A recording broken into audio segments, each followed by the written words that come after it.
there. With correct illumination, there's less waste and working conditions are safer.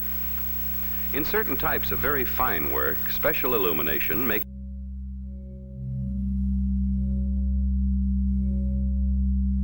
We live in a world where authenticity is no longer about truth, but about convincing repetition. And the past has become just another product line. It's not that we're lying anymore. It's that the past itself has been rebranded to sell us something new. The illusion of authenticity isn't accidental, it's engineered. Like a well-crafted logo or a catchy jingle, the texture of history is now applied strategically, not remembered sincerely. What we now call authentic is more like a curated aesthetic, something manufactured to feel real. The past no longer exists on its own.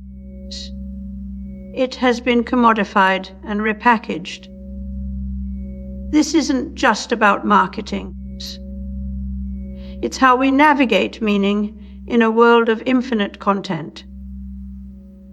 Authenticity today is not discovered, but designed, not experienced, but sold.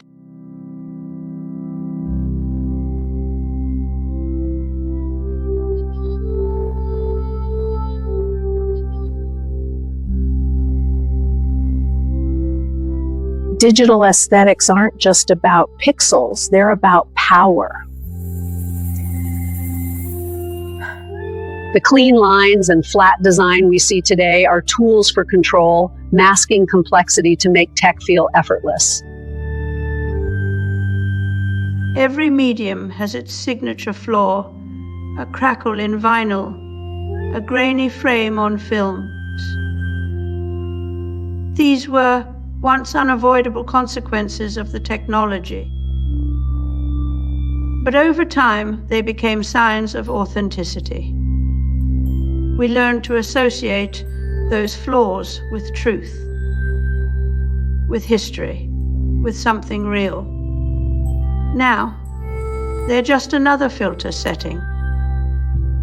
Instagram mimics analog aesthetics, not out of nostalgia. It does so because it sells intimacy.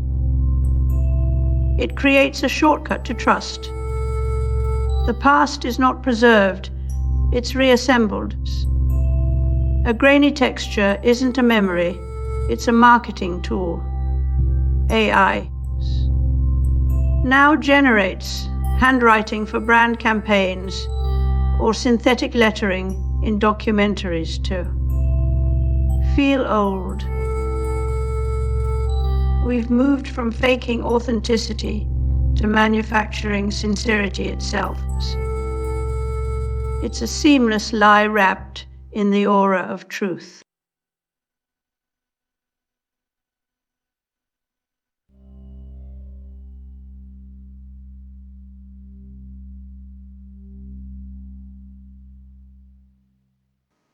In Technopoly, as Neil Postman warned, technology does not just change how we live, it changes what living even means.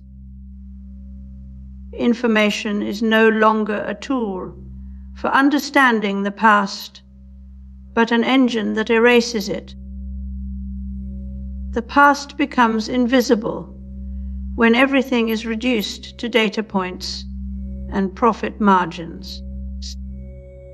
And if you can't remember where you've been, who are you to argue with where you're told to go next? Postman said this breakdown in memory leads to a culture overwhelmed by noise, unable to hold a vision of the future without first being sold the illusion that it already exists.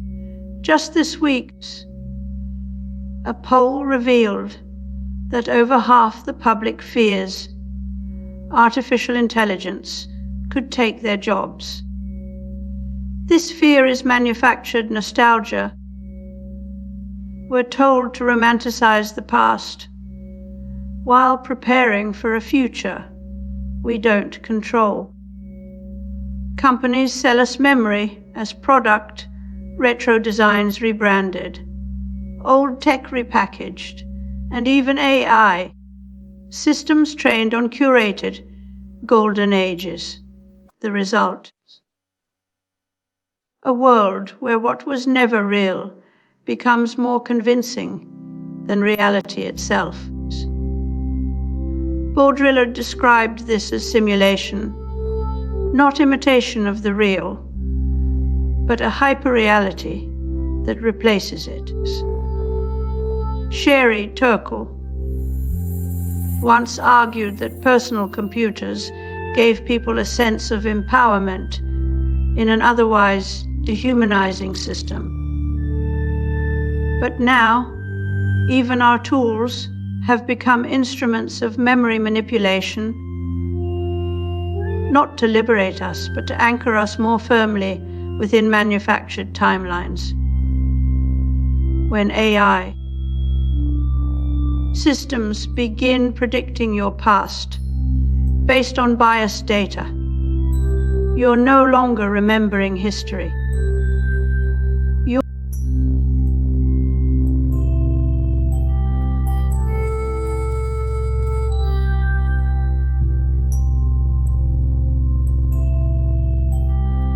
In the first place, we can rectify current with it, converting AC to DC. We can do this merely by connecting an electronic tube in series with an AC circuit. Once, to fake history required a studio, a camera, and months of labor. Now, it takes minutes and an internet connection. We've moved from the era of Van Gogh, lamenting photography's flattening gaze, to AI, resurrecting his brushstrokes in the style of Warhol, on demand. The tools that once promised authenticity now promise deception. What was once a craft has become a commodity. A tool like Stable Diffusion doesn't just produce art, it produces belief, and belief sells.